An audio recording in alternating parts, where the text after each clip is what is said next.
Dipartimento di Prevenzione, presso il Servizio di Igiene degli Alimenti e della Nutrizione, è operativo l'ispettorato micologico, dove i cittadini possono recarsi per far controllare il proprio raccolto ad esperti micologi. Questo servizio è offerto gratuitamente alla cittadinanza. I funghi giudicati non commestibili sono trattenuti per la distruzione.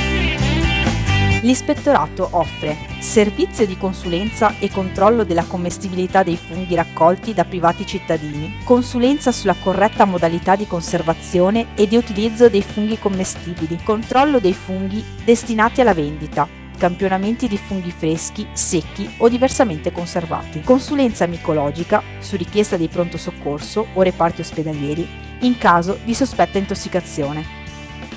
La maggior parte delle intossicazioni è determinata da funghi velenosi raccolti da persone inesperte, ma anche da funghi generalmente commestibili raccolti in luoghi inidonei o cucinati in modo non appropriato. È dunque opportuno sottoporre a controllo micologico tutti i funghi freschi raccolti prima di consumarli.